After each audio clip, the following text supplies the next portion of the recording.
QPR, QPR, Six Park Rangers are on the up and up. QPR, QPR, now we're heading for European Cup.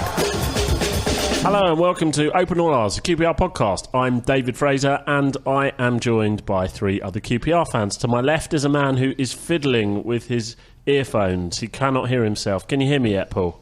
Paul Finney. Not hearing you is not a bad thing, but I can't hear anything. But I can if I take these out. I mean, you can hear me in that we are about 1 foot away from each other. Indeed. Anyway, good to see you, David. Likewise, always Paul. wonderful to spend. Great to have you. Oh, wonderful to be here.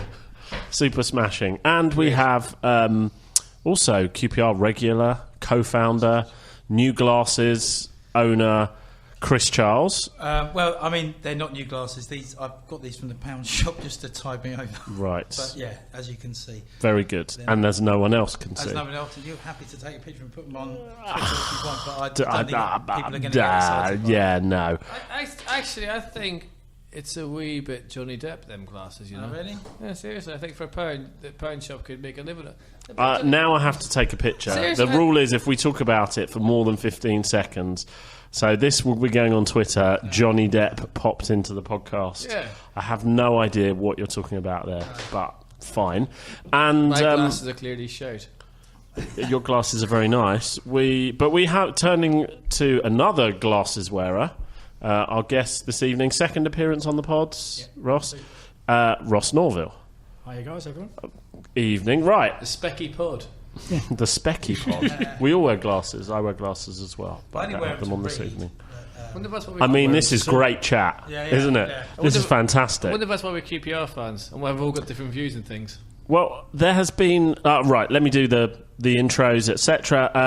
There's quite a lot of people that, if Twitter and our feedback from last week is to be believed, hadn't listened to us before because we spoke to Jimmy Floyd Hasselbank last week and we got a huge number of downloads. So if this is your second podcast, having listened to that, welcome aboard. If you'd like to follow us on Twitter, you can do so, at QPR Pod. Follow us on Facebook, and you can also listen to all our old episodes on qprpod.co.uk. My favourite review from last week was, I thought this podcast was going to be rubbish. It turns out it was all right. Yeah, I like that. Okay, right. So much has happened. A crazy amount has happened. I almost don't know where to start. I think... So the Sunderland, Birmingham, tactics, Cherry to talk about.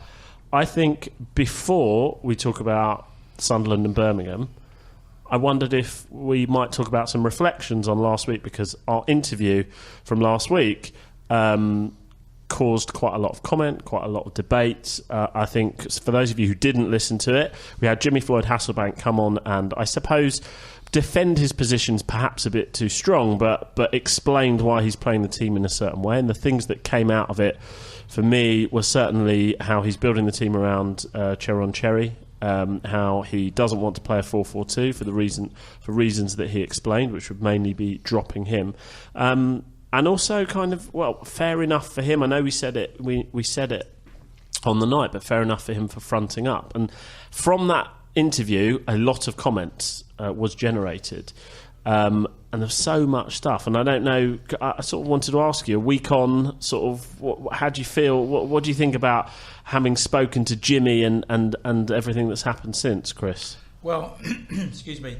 Well, first of all, he said you can't play a 4-4-2 with Cherry, and then second half on Saturday he proceeded to play a 4-4-2. Second half. Yeah. With Cherry. But no, I mean, yeah, as we said, it was good for him to come on. I thought he came across quite well. I mean, I did think he seemed quite inflexible in a way, in that he's got this certain system in his mind. He's got Cherry, who he's going to build the team around, and nothing is going to detract him away from that. Yeah. But then, as I just mentioned, he's. I mean, basically, we'll come on to Saturday in a minute. But basically, he because of injuries and stuff like that, he was forced into a rethink, and it was a change of formation. And in this instance, it seemed to work for the better. Although equally before Poulter came on, I thought we were doing quite well in the second half. Ross, I know you listened to the interview last week. What did you think about what Jimmy had to say? I thought he came over well, as in the fact that he fronted up and answered the questions. He didn't back away from them and give us the sound bites that probably people wanted to hear or that previous managers would have turned around and said. He come over as being stubborn, set in his ways. I'm going to play this formation, this is how we're going to do it. If you don't like it, tough. But as Chris said, he did then change it, didn't he, Paul? He did, and it's kind of weird on Saturday because a lot of people were talking afterwards. Was the substitution a mistake, or was it? Because it was announced. Yeah, the one go and he changed it. And you know what? Managers' careers have changed on such issues as that. And as that was being made on Saturday and the boos rang out, I was thinking to myself, Jimmy, I think you're not helping yourself here because that's the wrong tactic, and you will get roundly booed, which he did, which is, don't agree with booing, but he got booed, changed his mind, or it was wrong, and we were so much better for it. We actually looked decent. The two new lads came in, the two Polish lads, played really well. The winger, Pavel, is just superb. I mean, he actually looks up before he crosses the ball. I mean, that took me back a few years. And that's a real positive. And from them things, we don't get carried away, but we seek inspiration. And that was a much better second half performance. I noticed you called him Pavel there. You can have a shot at his surname. I can't even. You're say the journalist. Well, what is his surname? I did a bit of. Apparently, it's pronounced Shoek. Right. Shoek. Yeah. Pav. I mean, I thought Pavel. it was Wuzalek, but it's Shoek. Shoek. I thought just the W was silent, so Zulek. No? No? Okay. Well, do you know what as well? Sorry, I'm thinking about it as you're saying this because it's as interesting as it is, and his name is good. Always to get right. I'll always get it wrong.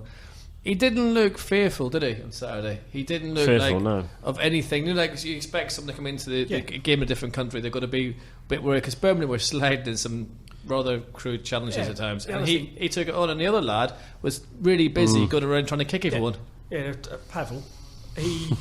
North Pole and South Pole, basically. Yeah. Pavel's from the north and Borsiuk is from the south. Used to be a brilliant pub round there called up. Can we not just call them the Polish lads? Yeah. Well, I've got to say, because Clive was due to come on tonight, but unfortunately couldn't make it. But I did like this from, if I can find it, from his match report. QPR soon discovered what most Londoners knew long ago. If you want a job doing well at half the price, get a couple of Poles. Sorry, Ross, you were saying? No, so the winger, Pavel, he... not for the pace, not got pace, but has that ability to find that yard of space to get and ball in. And it showed on Saturday that our forward players are not used to it because the amount of times that he put the ball into the 6-yard box and they were waiting for it to be pinged slower to get to the edge of the box. You think that with someone like Silla, who's got a reputation for being a header of a ball and liking two wingers, that hopefully over time he will be banging the goals in with two wingers whipping the ball in for him.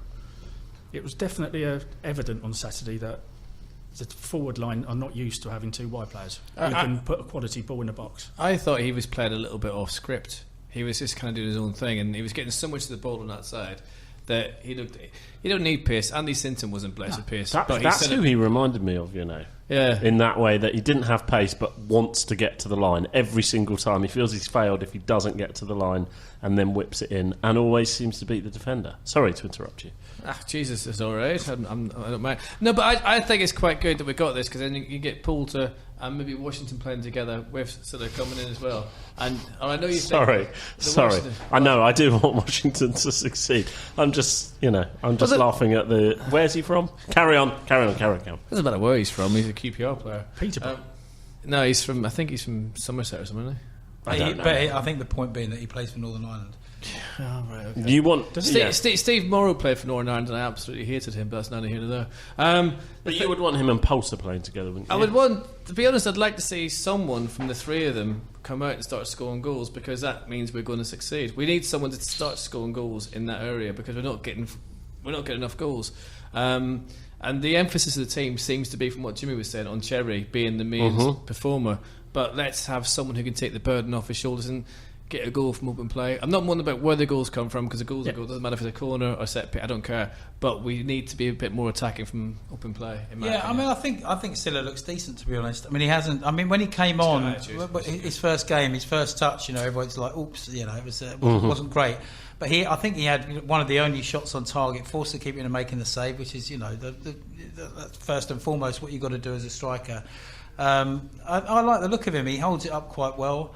And Poulter, when he came on, he's obviously ring rusty. I mean, he had a couple of chances. The ball kept getting tangled in his feet, but equally, he was creating chances for other people by just being Poulter.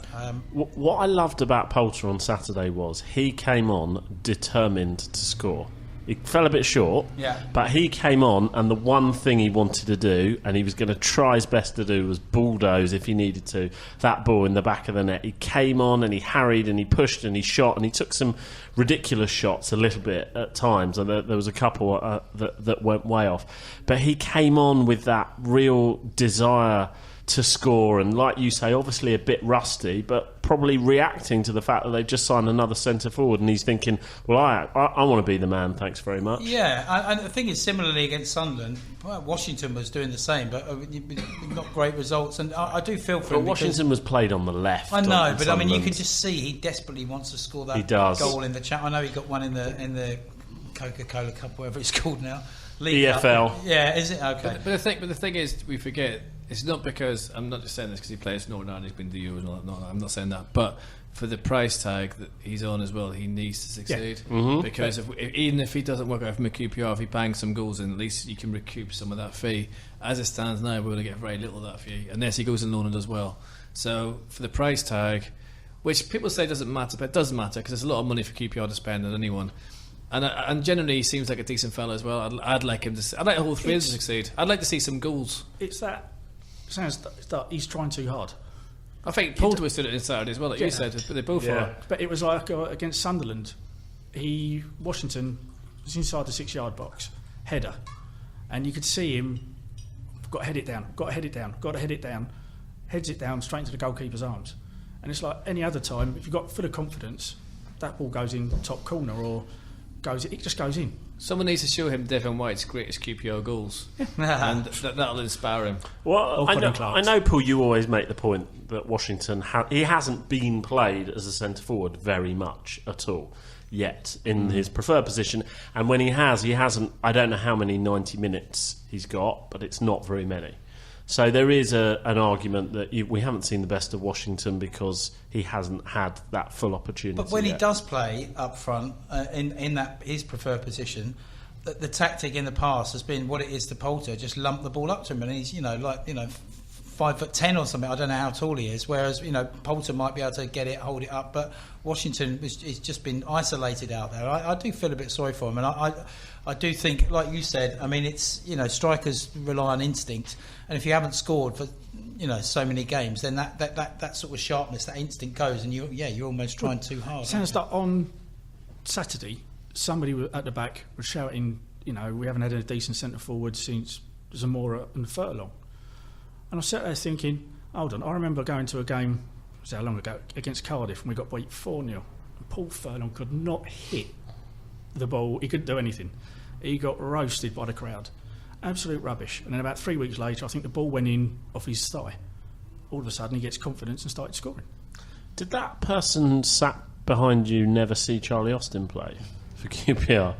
Oh, no, he did see Charlie Austin play, and Charlie Austin, is Jesus and can turn water to rock wine and do everything like that sort of thing. But it was all about more like the target man. Right. To be honest with you, do you know what we need now? We need a modern day John Spencer to work off Poulter. If we had someone like that in the box who was so tricky, so strong, so mobile to get on there, because Poulter knocks on some great balls, but there's no one there to get them. You need that kind of. But then everyone's looking. And there was no understanding between Silla and Poulter on Saturday. I know they only played together for 15-20 minutes, but you could tell that they'd almost practically never met each other before. Like they were kind of bumping into each other. They weren't sure who was putting it onto. For the last 3 or 4 years. But Silla and Poulter are similar players, so they are going into the same sort of space. Well, Still seems to have a lot more pace, and where Poulter is quite strong and doesn't use his aggression, but still uses a lot of aggression. I mean, that when we scored, and I thought he was going to kill them because he wanted to get the ball back quickly to try and get another one. So his heart's in the right place. It'd be interesting to see how we get on tomorrow. Tomorrow and Saturday are massive games for us. I mean, the worst thing I think happened to us was Fulham losing 4-0. That's they were meant to have been abysmal. I bet you they won't be in frickin' Saturday. No, they won't be. I'm expecting them to turn up, but on Saturday they were pony. But going back to the game on Saturday, I mean, obviously we've got to talk about the Sunderland game, which we haven't really touched on yet. I mean, in terms of that, I suppose the big thing was Sandro. That was the big talking point. Obviously, we asked Jimmy about that last week, and for 60 minutes, he looked the real deal. He was. What I didn't understand from the Wednesday to Saturday, so I thought Wednesday, and you have to remember now that the players and the club came into it off the back of Newcastle and Huddersfield, really bad feeling. Everybody felt very low, and I felt there was an improvement against Sunderland. The team looked more committed, more organised, and it was more enjoyable, obviously, than Newcastle. What I didn't understand was there were some good performances I felt against Sunderland, and there was no reward for any of those players who put in a good performance for Saturday. Lynch didn't get. I don't want to look like. I don't know if reward is the right phrase, but some players had some really good games, and it didn't kick on from there. I thought Sandro was worth at least a place on the bench on Saturday from the performance. Lynch. Who else? Kake, one of the fullbacks. Who else? Washington. I mean, I felt Washington played quite well as well, but there was no. I had a look because I'm a bit odd about some of these things, and like everybody may start making the argument, well, it was EFL, and Sunderland played a reserve team. They didn't. We had 3 players from Wednesday night then start for us on Saturday. Sunderland had 5. Okay. So they took it seriously enough, and they rewarded the players. Dong was made to look world class, wasn't he? I mean, he was the best player Dong, on the pitch. What do you he think? looked great. With the 14 million quid worth of players. Well, exactly. Yeah. What I've kind of thinking, and I'm not very bright, so I could be completely wrong. I don't know. There's a reason why we're not playing Sandro, and it must be appearances fees, and it must be a lot of money that he was in the Premier League that in the Championship would seem ridiculous to the board to pay him when you're paying him a massive amount as a basic, and then they pay him an extra money. I don't know, but that has been mooted. I was going to say, wasn't there that story in the summer about when we tried to sell him that he was on a basic salary but was getting an extortionate amount for every appearance he made, which is why you couldn't play him in cup matches because it's obviously down to league matches. Yeah, but that's fine. But if there was a bit of transparency over that, and if Jimmy, I mean, maybe they don't want to say, but if Jimmy had said, well, it's down he to did with this. Rob Green. Yeah, but if everyone know that Rob Green was banished to the kids team because if he made another 5 appearances, we had to give him a new contract. But they made that known. There's another argument then if you're paying him, say for instance, he's on 100 grand a week or 10 grand a week, whatever, and you're paying him that sort of money, and then the appearance fee is an extra 5 grand. But if you can win games and you get into the playoffs and you can get a chance to the Premier League, then therefore everyone's a winner because you're paying him 100 grand anyway if he's on that sort of money, whatever he's on. So the only way you're going to sell him is if you play him. Yeah, exactly. So it's kind of it's a strange one. But on the plus side, on Saturday, I think Borsiak and Luongo looked pretty good. Yeah, that's true. So, I mean, really, if we can play players who aren't going to be looking to leave in January and they can form a good partnership, then that's going to be better than... at all, then? No, I mean, I would say... my view is that if we're paying him and he's on this, whatever ridiculous money he's on, then why shouldn't we play him? Why shouldn't we at least, put him in the shop window? And what I don't understand is why he's not even on the bench. And Jimmy said to us last week, he's sort of playing his way into contention. So I expected him, unless he's injured again. But again, there's no one actually says. So as fans, we're not quite sure what's going on. Well, if there was transparency, I know we've got to go to our interview, which we're going to in a minute, and we've got Lee Cook on the phone in a second. If there was transparency about Rob Green, which there was, we asked Jimmy the question last week, and he said he's knocking on the door, so he didn't say to us there's a contractual issue. So then we have to surmise from that there is no contractual issue. So then it's a simple question of why isn't he playing? Yeah. You know, he if he's good enough, he'll be playing. That was the message that was given to us last week. I think a lot of people felt after Wednesday night he probably does deserve his chance. It's a bit. When would be his outlet now to play? Now that we're out the EFL exactly, Cup. Yeah. Well, I mean, the thing is, FA the main point was he's good for 60 minutes, and I know he's injury prone. But then, if you're not getting that many games, anybody's not going to last the full 90, are they? To be fair, I mean, what is the other rumour is his attitude is low. So, well, you know. But then we asked Jimmy that question, and he said he's got no problem. And his attitude looks pretty good on Wednesday Jimmy night. said, which is what I was going to say. Sorry, Yeah. that it's all right, but it's got to be worth a place to the bench at least on a Saturday against Birmingham at home when the match is in the balance. I don't know. It just seems a ridiculous situation only Queen's Park Rangers could get themselves into. Where you've got this player who's £10 million player who's on massive amounts of money, and we can't play him because we're going to even lose more money. But that's not the case. Let's say there isn't a contractual issue, because we asked the manager and he didn't. Okay. He didn't indicate that at all.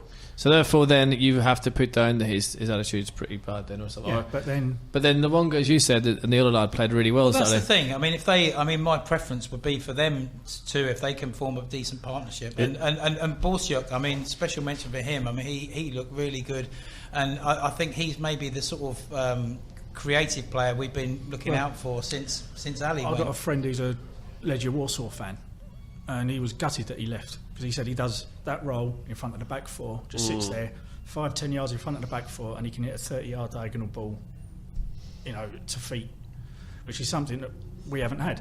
Sounds like it's what Furlan used to do. If we could get Whatever happened to him? yeah, I don't know, but you know, that's the sort of thing we've been missing. But the other thing is, Sandro does three goals in 2 games, and anyone's record is not a bad shout, and we're not scoring enough goals. So, but I agree. I'd rather have team unity and the team going forward as one than having people who think they're better than the club, bigger than the club. But how do you solve a problem like Sandro would be a big talking point. I feel. But then, I know we've got Leon in a second. But all those 3 goals, it wasn't like he was celebrating in isolation and everybody was standing there with their arms folded. Everyone came over to him, embraced him. Didn't seem like a bad egg, as Joey Barton would say. To me. Anyone read this book yet? We're not. Should we not talk about him on this podcast? Are we agreed on that? What, Joey? Yeah. The book's out, isn't it? Yeah. Sounds like we're about to. There's a few people I know reading it. I think there's a few people at the club trying not to read it. Yeah. Lee Cook, anyone? Let's cook them books. Let's cook it. Yeah, without that. Man was worse than We yours. have, friend of the podcast, fans' favourites, ex-QPR midfielder Lee Cook. Hi Lee, how you doing? It's Chris. You all right, mate? How are you? I'm all right, yeah.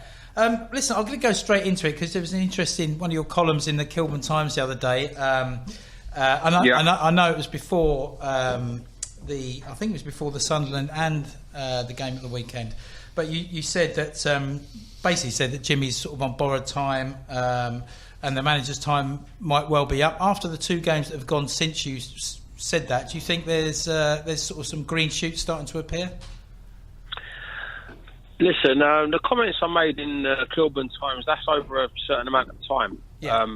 I think people seem to forget he's had quite long in the job now to work out everything that he's needed. And I expected this season to be a lot better than what it was last year. They're the reasons I made the comments, because I don't think it is. I think it's basically exactly the same. I mean, I know it's still early days in the season, obviously, and it's difficult to make them judgments already, but I think the next 2 games are pivotal for him. Yeah, I mean, that's sort of what Finney just said. But did you see the Birmingham game? Did you go to that one? I didn't. I heard it was a lot better. It seemed like we actually had a style of play that day. It looked like we went a bit direct, but at least we knew what we were sort of doing, and the players knew what type of game they were trying to play, and it just seemed to be a direct, get the ball in the box, and let's put them under pressure. That's from what I've heard of the game. Obviously, I'm laid up at home. I didn't get down there to see it. So, why are you but laid up? I've heard it was a lot better. So, I mean, what do you guys think? Was it better? I think so, mate. Yeah, I mean, I think it was sort of more by accident than design that he arrived at the format, because Cousins, who's been sort of central midfield player, has been shoehorned into this role on the wing that he's not used to. He had to come off, and so the Polish lad Szolek, I think is how you pronounce it. he came on and he's an actual winger. I mean, you know, in the Lee Cook mould, maybe. I mean, he was actually hugging the touchline, beating his man, getting a cross in time and time again.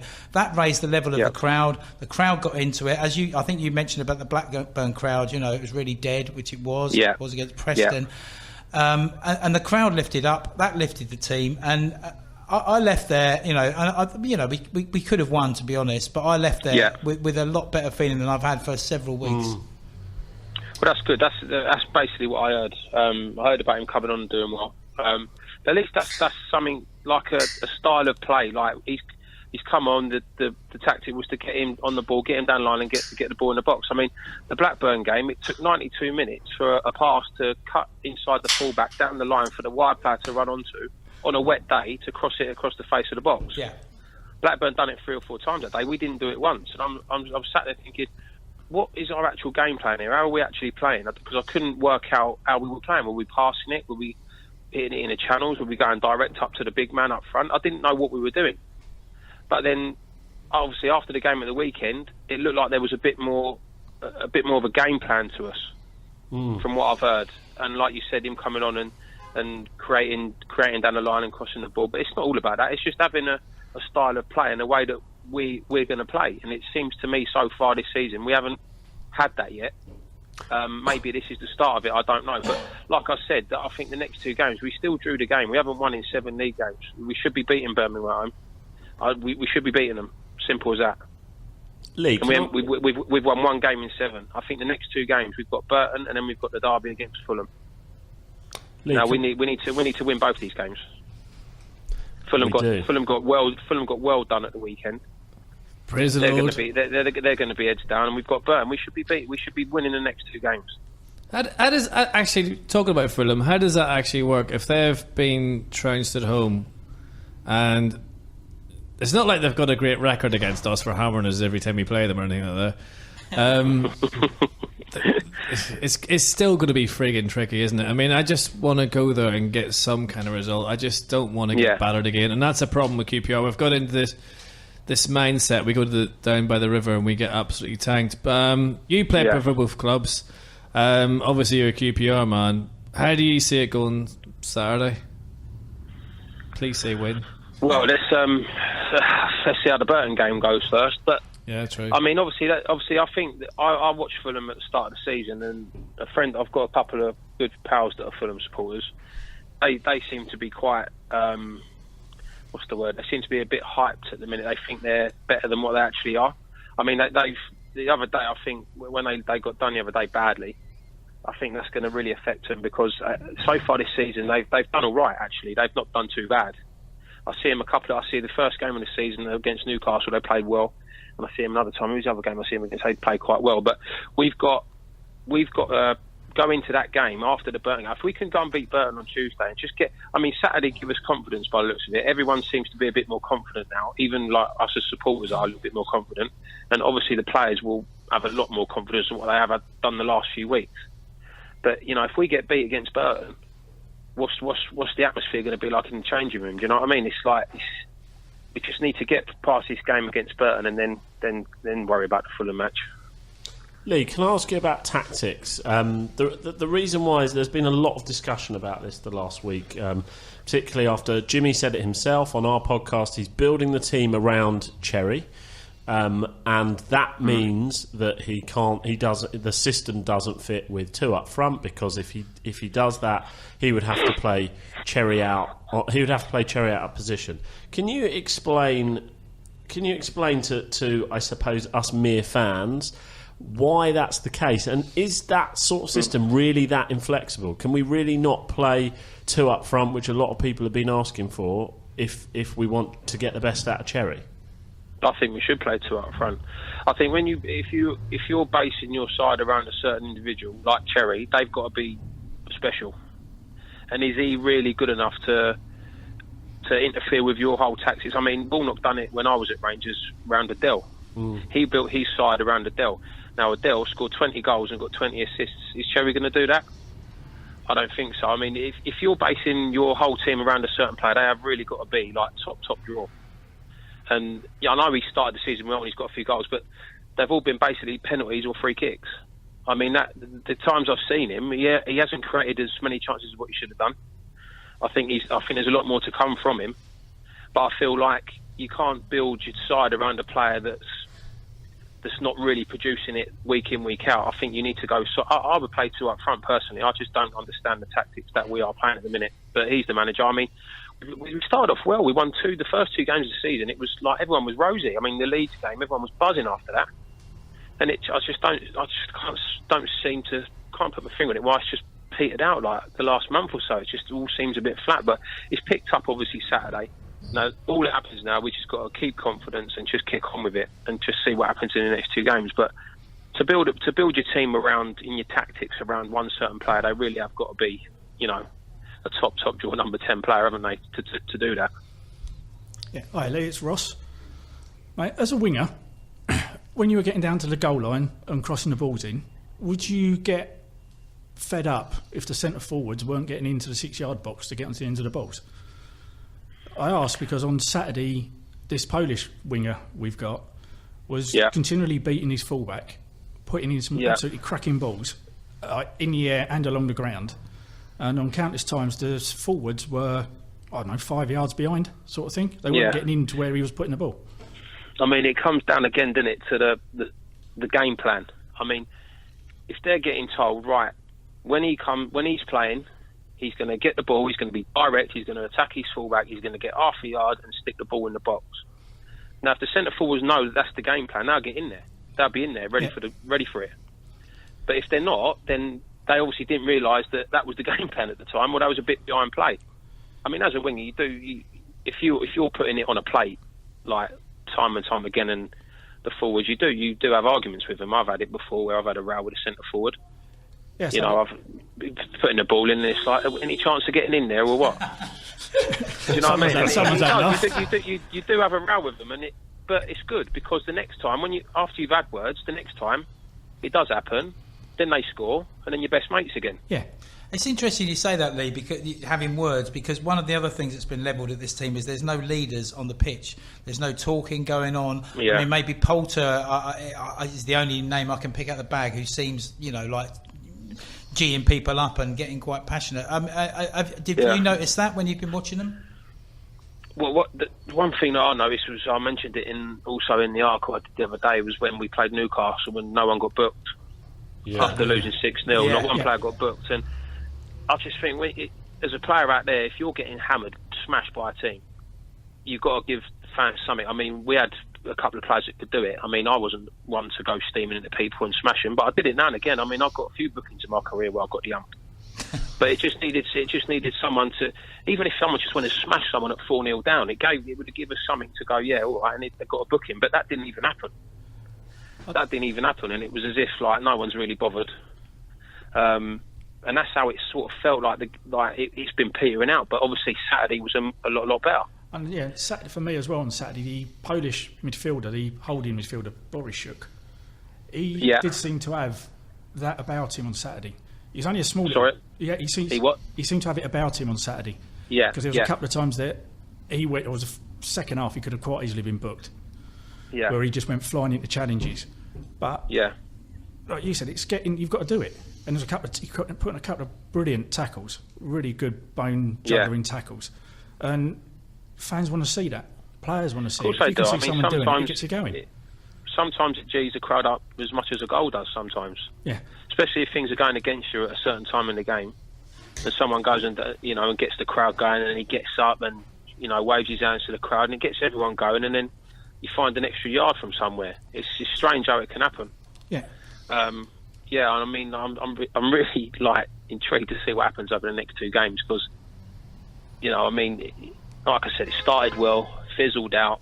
It come good again Saturday. We just need to be more consistent. Obviously, that's the problem here. We just need to be a bit more consistent. And I think after the 6 months that I had last year, I think everything should have been set in stone for this season. The way we was going to play, the players that we were going to bring in, is going to be the way we're going to play. Are we going to play football? I think everything should have been done that way, and it doesn't seem at the minute that that's been done. That's the only thing that I was concerned about. And I think that the next 2 games, let's win them both, and then everything's rosy, isn't it? Yeah. Well, let's beat Burton. Let's win at Fulham. And Lee, we're going to go in the piss after that, I think. Anyway. No, I can't now. I'm injured. None of that. It's all right. You've got one hand that works, haven't you? You have to hold the beers for me, mate. Oh, you're all right. What's your injury, Lee? I done a rotator cuff on my shoulder. That's it's a bit sore. of a dodgy one. You wouldn't believe the things that you take for granted, that you use your right hand for. You just don't realise it. Even cutting your food. I've had to get my missus to cut me steak the other night. I couldn't cut my food. I wonder what you're going to say then, mate. We knew what he was going to say, Chris. It wasn't sure in what order. All right. So actually, that to be fair, that's a painful injury. In all seriousness, that's not good. It was quite sore actually, but your rotator cuff, is it? Yeah, I'm off the codeine now, which is all right. So, like the first few nights was absolute murder, but I think the recovery is about 2 months until you're back running and all that kind of jazz again. So, just after Christmas, I might try and get back into it just again. Come along, mate. We'll stick you in a bit of bubble wrap and just cart you around the pubs. It's the first injury I've had in a long time. I've not been injured for about 3-4 years. I've done quite well. How did you do it? I can't forget his name now. It was a game when I was at Barnet. I actually done it, but I've had 3 injections in it since to numb it. So I've obviously been doing more damage to it trying to play on. Jesus. But a geezer sent me about 3 foot in the air, and I landed on my shoulders, and the tendon ripped off the bone, sort of thing. As a resident of Barnet, can I apologise, even if they play in Edgeware these days? Now, Lee, going back a bit, and I'm sorry for not being too sympathetic about your injury, but we are, and I will hold your beer. It's not a problem. Adele, you mentioned him earlier on. What was he really like in training? What was he like as a person within that squad? Because you just said 20 goals and 20 assists. We're kind of thinking legend on the pitch. What was he really like? Well, I think that season he had so much confidence in him because he started off really well. And Neil was one of their managers. He realised how to sort of manage him. You had to put your arm around him. I mean, he drove some of the players nuts. Really? I mean, proper nuts, yeah. Because sometimes in training he wouldn't look like he was trying, wouldn't be bothered, and then all of a sudden he'd stick it through someone's legs and hit it in the top corner, and you couldn't say nothing. So he did drive some people mad. But I think what a lot of the boys realised is he's going to get us promotion. So they kind of just got on with it and thought, he can be that, have that temperament, and let him do what he's got to do, because at the end of the day he's going to get us up. He's going to improve all of our lives, and financially, because everyone's money would have been going into the Premier League. So everyone just let him do what he wanted to do, and you got to give it to him that year. I mean, he was by far the best player in the league because he had that freedom, and he didn't have a manager that was screaming at him to get back. I mean, I remember Neil saying to him, you don't want him over the halfway line in our defensive half. He didn't want him anywhere near the defensive half. Just stay halfway line, attacking half. Don't want you to come back. And he gave him that freedom, and he just took it with both hands, really. And it's just a shame. Since then, I thought he'd really kick on, but he just hasn't really done it. It seemed to have been a bit of a one-season wonder that year, because since then he's kind of just petered out a little bit. Well, he scored 7 goals for Milan, I think it was. So he did. Maybe it's a lifestyle thing. I mean, that was always the thing that was levelled at him. I feel sorry for him, but he was at Benfica, never played one first-team game. I think he's gone to Marseille now, so that's his life. Rejected him. Oh, they've rejected him, have they? When he went there, I thought that would be a decent move for him. Going over there, that league. I thought that league would suit him. A bit slower. Yeah. More about the football side of it, and I was surprised that he didn't even play. So I'm not sure what happened. Maybe the manager there didn't think he trained hard enough or what have you. But there's no denying the kid's got talent. He's probably the most talented boy I've played with. But he's still quite young as well in terms of football. What's he, 25, 26 now? Yeah, something like that. Maybe 27. Yeah, it's just, it'd be nice. I mean, it'd be great if we could get him back and get him going like we did that season he got us promoted. Yeah, I'd probably take that now. Listen, Lee, I've got one last question, mate, before you go. What should be our aim for this season, realistically? I mean, should we be bobbing along in 10th, or should we be going for the playoffs? Playoffs, all day playoffs. I mean, if you look at sides, even like Barnsley are are up there. They've got a budget nowhere near us, Barnsley, and they've started off the season well. They're up there, like in the top half. I mean, this league is so tight, and most teams are on a level par. You've got to go for the playoffs. I mean, it's probably 3 or 4 that are a level above, but you've got to go for the playoffs, no matter what. I mean, we shouldn't even think of anything else, really. I mean, considering we've been in the Premiership twice in the last few years, got the money we've got from the Premier League, playoffs has got to be. It's got to be at least playoffs for me. Nice one, mate. Well, let's hope that comes true. And good luck with the Arm League, seriously, and hopefully we'll see you down Rangers pretty damn soon. Cheers, boys. Thank you. Thank you, Thanks, Lee. mate. I'll see you lot Cheers, soon. mate. Yeah, I'll see. I'll come in next time and come and see you. Nice No one, worries, mate. mate. We'll look after you. Don't worry. Cheers, We'll boys. carry you. I'll see you later on. See you, mate. Bye. Take Cheers, care. bye. Hello, mate. Bye-bye. Bye. It's great. He's one of the most honest players I've ever heard in the podcast. Sorry, he's one of the most honest players I've heard in the podcast. He says it as it is, and you can't deny them that. Interesting. He was fantastic at our live. It was last Yeah, one yeah. last season. Very good. Brilliant. Yeah, him and Gallen bouncing off one another was fantastic. But the interesting thing is I'd like to see Lee have a go at the centre forward. That'd be funny, wouldn't it? He probably had a go at Gallen, didn't he? Right. Ours End already. Are we there already? We are there already. Just before the Arsene, can I very quickly say, just because this isn't really an Arsene, but Hammerlinen, I think that's how you pronounce it. Yeah. He came on Sunderland.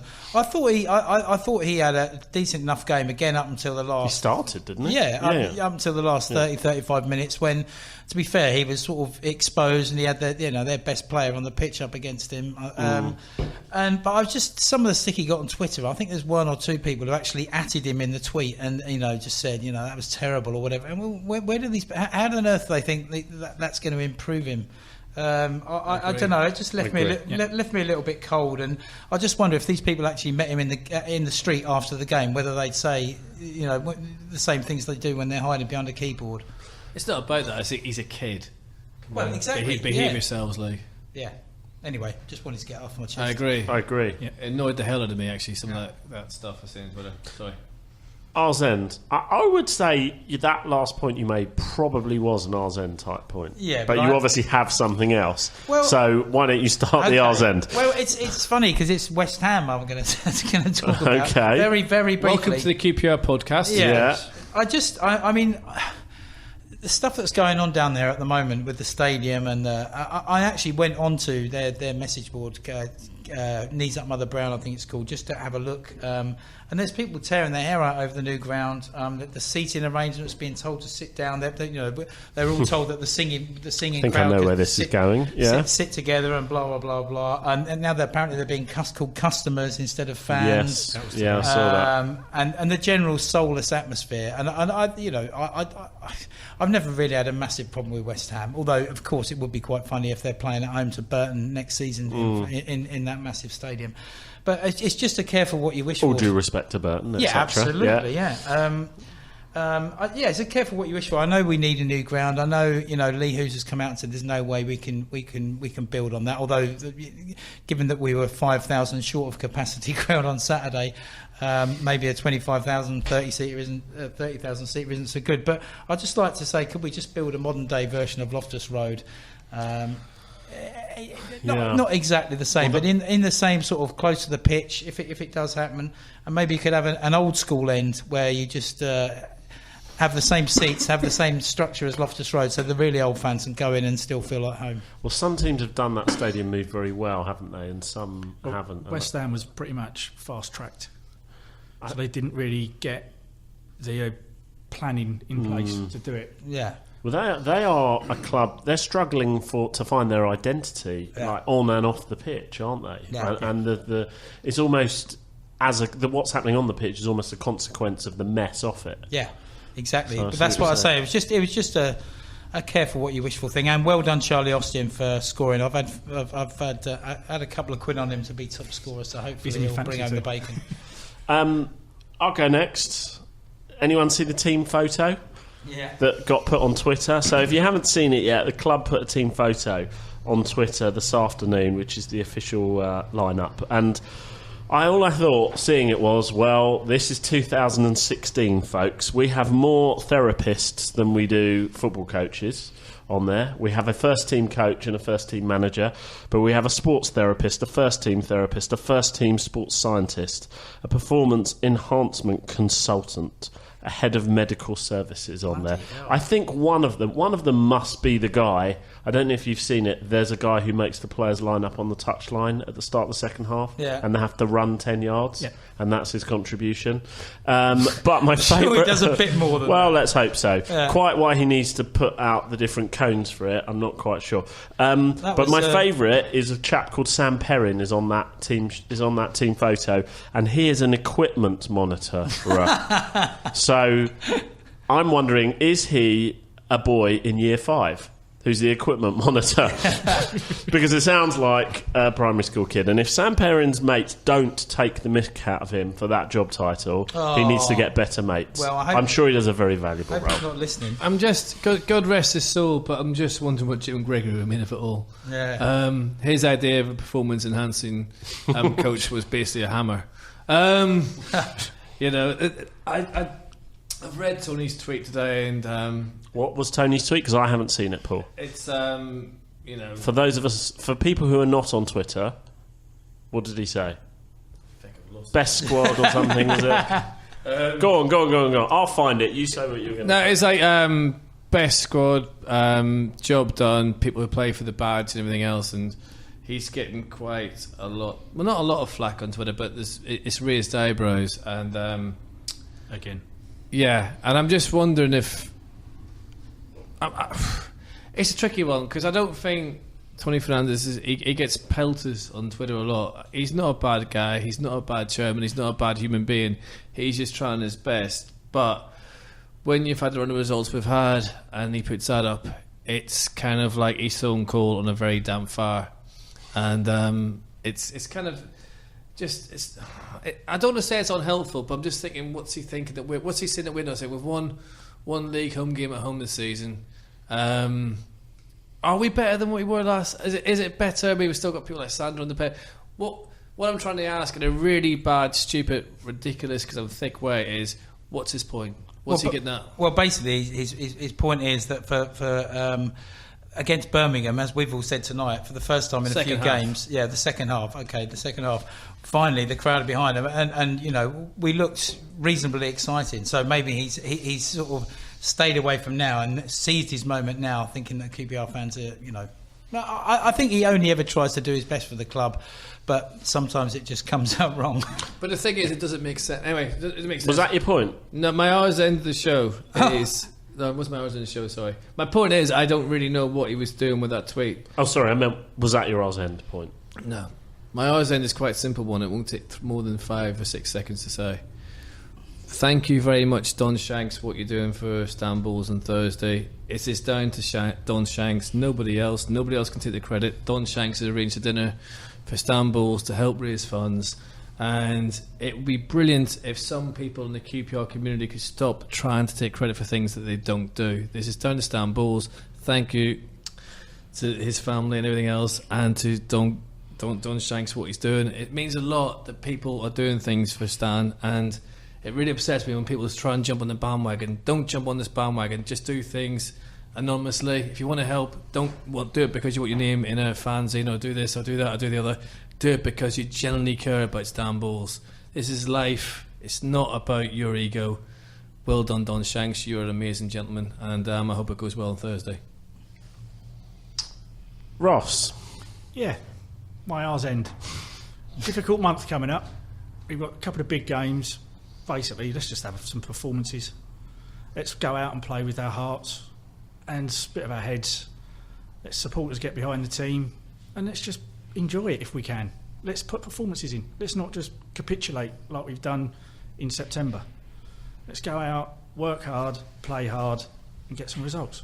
And go to Fulham and fucking win. Exactly, yeah, that would be nice, because it would be nice at home. Burton and Fulham predictions. Me? Okay. Just before I do that, just got to say that Paul, when we were WhatsApping earlier on, Paul was doing the housework, which why shouldn't he be doing? No, the exactly. housework? No, I did it. Yes, I had to clean the bath, miss. But I just bought the image of Finney in a penny. But anyway, Do you know when I was young, I had a stutter, and I could only pronounce my name as Paul Penny. Really? Yeah. Okay, yeah. So End up on the floor predictions. Burton, I think we're going to nick a 1-0 there. Fulham. Oh Christ. I'll go for 1-1 and hope for the best. Ross, I should say 4 points from the 2 games. I think 6 points. 6 points, 2 wins, at least 3 goals. Paul? Right. I want tomorrow night, because I'm going there. It's going to be nice. I've been there before. It's nice to be in the terrace, and it's a bit old-fashioned. 1-1 will do me. It's an improvement. We play better. We're a bit more attacking. But Saturday... By the way, 1-1 definitely isn't actually technically an improvement on a 1-1. But go on. No, it is away from home, because we've lost more than one. Okay. Don't try and be clever. Sorry, I won't do it again. No, you never have. And Sunday, is this point also 5 seconds? Saturday, please, yeah. It was an important point you made there. Please, God, please, if Moses can part the Red Sea, if Jesus can rise, if all kind of spiritual gods can do things that are amazing, surely we can win at Fulham. Surely. Very good. Thank you very much for listening. This has been Open All Ours. You